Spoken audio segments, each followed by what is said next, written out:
Sairam, everybody. So I've been given a topic to discuss, and the subject is Mangliks. So, what is Manglik, and what is the cause of being a Manglik? Is it inauspicious being a Manglik? And little diving a little deep into the subject called being a Manglik. Now, what is being a Manglik? Manglik is someone who is born under the influence of Mangala Graha, in other words, Mars, the planet Mars. And if they say that if the position of planet Mars is on the first, fourth, seventh, eighth, and 12th position in the chart, in the horoscope, Kundali, then that person is called as a Manglik. That person is under the influence of Mangala Graha. So this is the proper, this is the popular belief system. And the moment you say somebody is a Manglik, people are very cautious. People get very, nervous. So if a person is Manglik, people are like, okay, fine. There is something wrong with that person's horoscope. But contrary to the popular belief system, Manglik people are the most successful people in the world. What are the characteristics of a person who is born and in the under the influence of Mangala Graha or Mars, planet Mars? They're extremely aggressive, they're very assertive, they're tenacious, their tenacity is very high. They don't give up so easily. They keep fighting and they eventually will win. So instead of trying to know or dive deep into the characteristics of someone who's born under the influence of Mangala Graha or being a Manglik, let us just take the examples of few people who are Mangliks. Let us start from the history. History as in spiritual or religious history of our country. Lord Rama was Manglik. Then, when you come to the contemporary time and people who are in the recent times, who are Mangliks, Mahatma Gandhi was Manglik, Jawaharlal Nehru was Manglik, Atal Bihari Vajpayee was Manglik. So you can see their charts, you can see their lives. It is very clear that they did not give up. They are the fighters. They are the ones who will succeed. They will always be very assertive, whether it is not verbal assertions, but they are very firm on their decisions. They never give up. They keep fighting. If you see the life of Lord Rama, let's go back to the life of Lord Rama.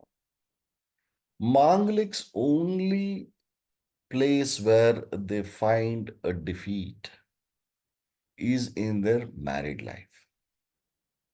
No other place. Their lives are very successful. If you see even in the a lot of celebrities of today, the actors and actresses and cricket stars are plenty of them. They're all Mangliks.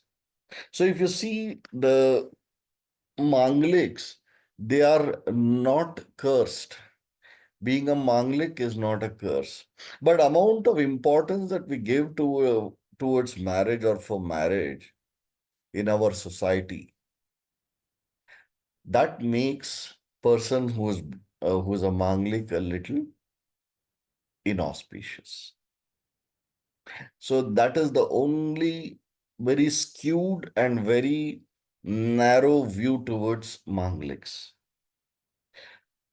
And it is firmly believed, so we will try to dive deep into the realities of horoscope. Are they to be believed or not? In a while. But Manglik's matrimony or people who are Manglik and their marital life is not very blissful. Let us, for example, take the life of Lord Rama.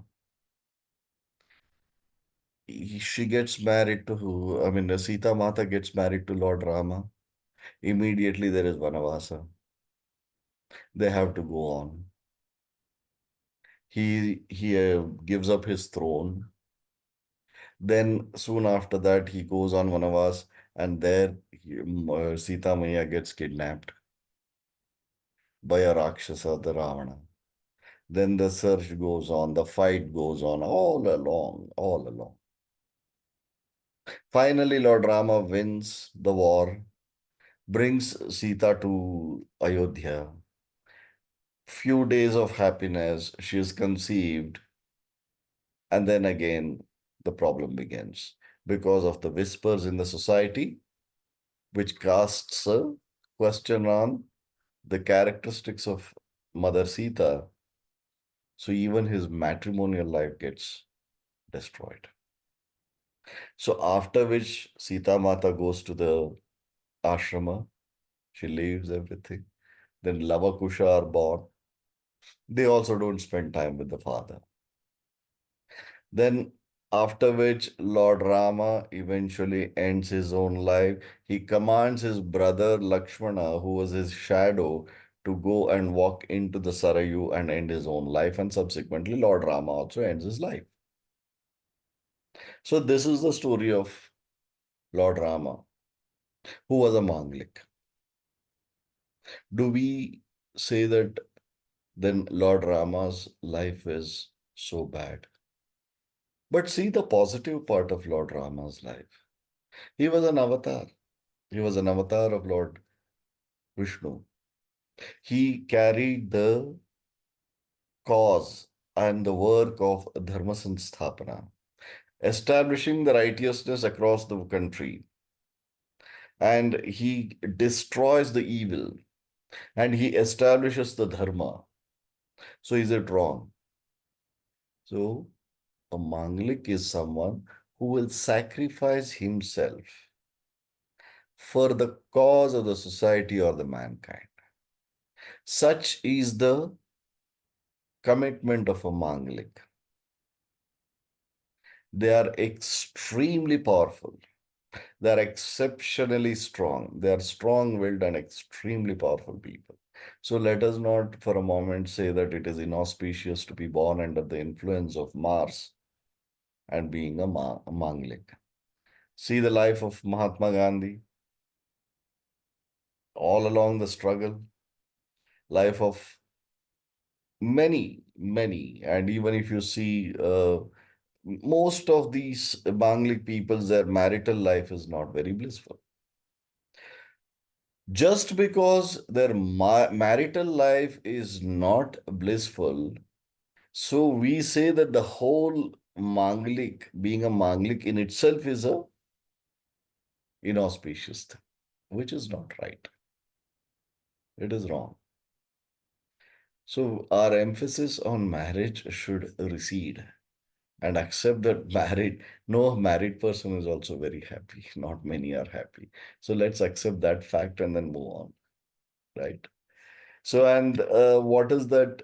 We talk about Mangliks. Once the Mangliks is, Mangala Graha influence is there, the marriage becomes very difficult. So, can a Manglik marry a non-Manglik? That is restricted as per astrology. A Manglik should not marry a non-Manglik.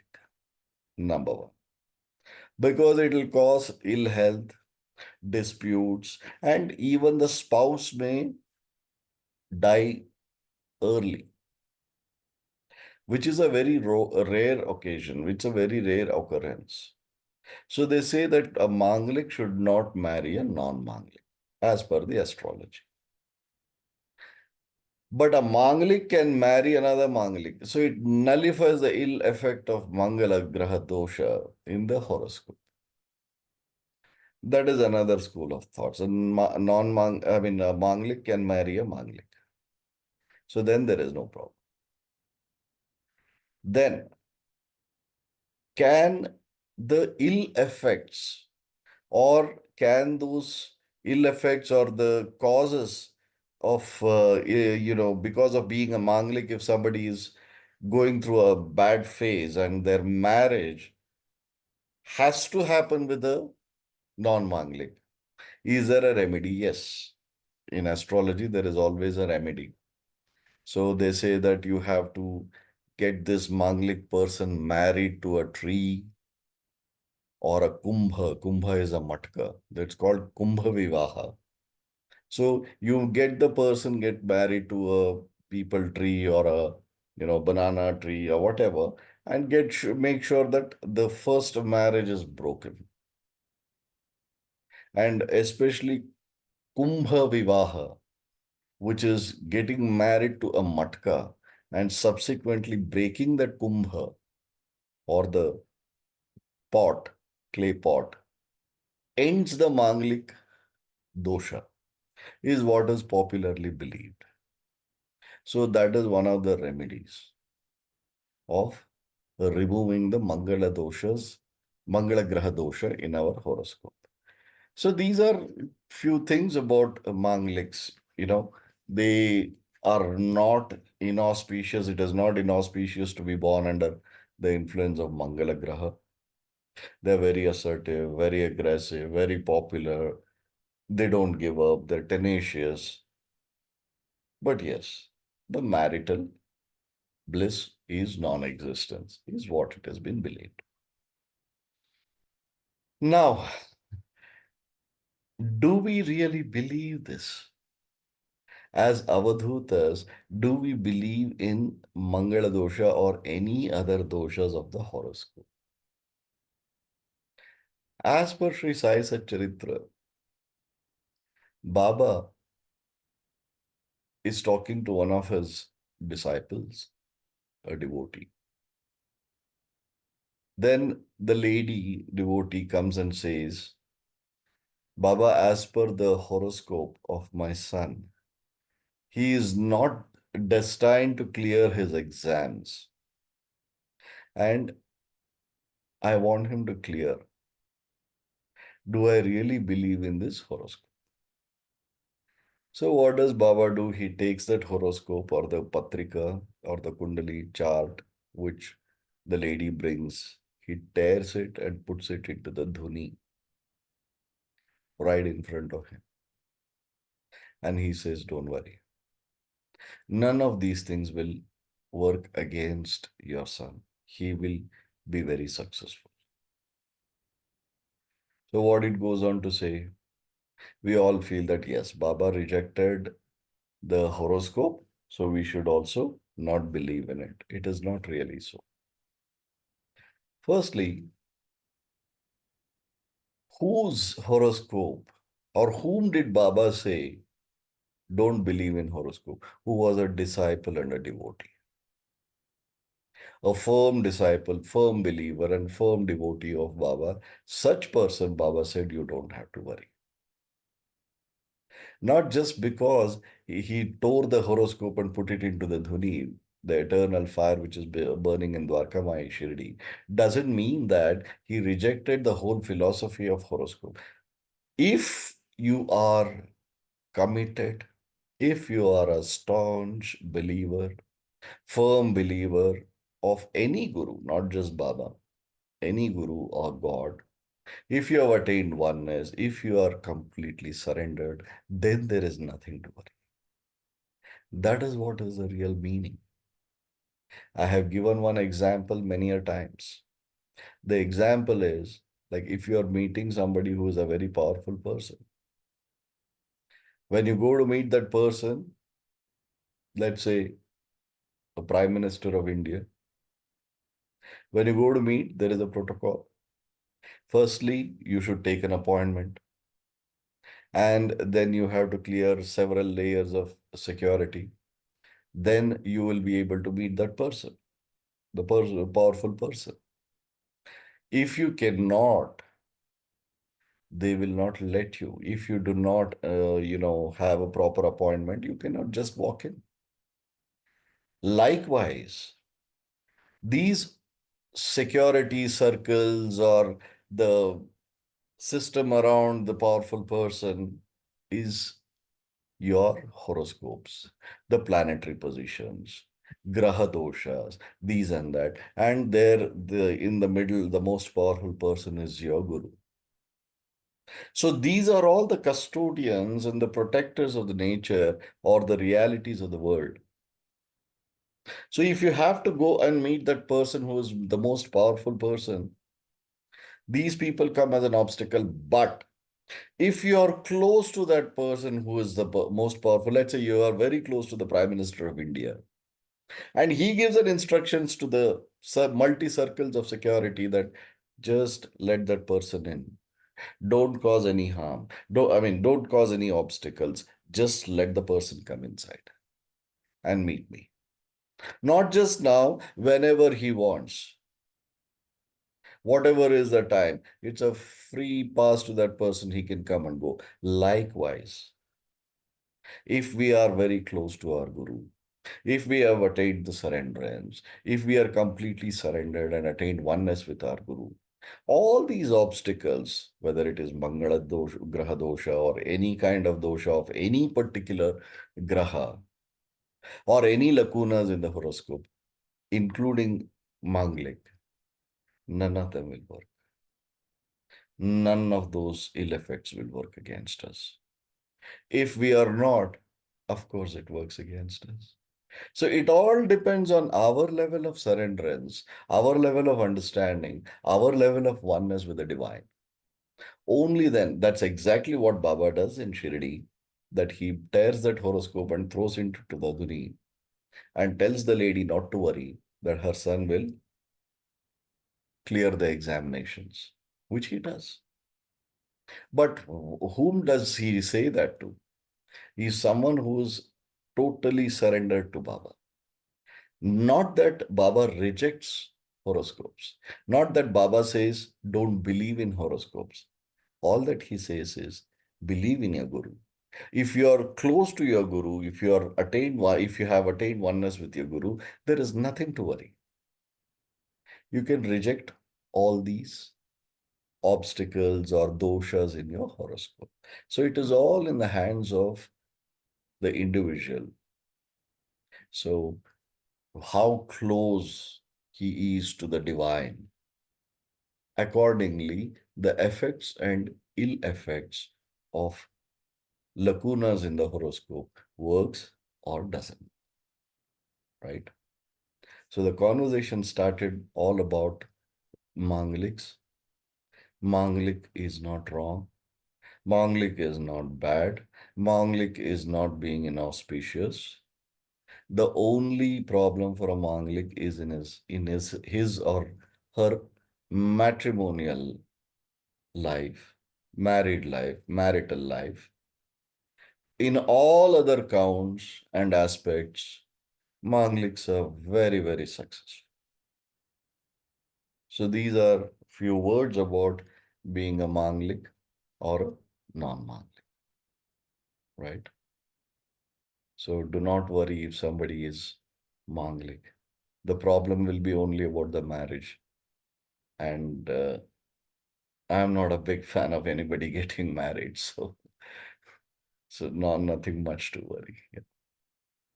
Thank you very much. Thanks for your patient hearing on this subject of Mangliks. Sai Ram.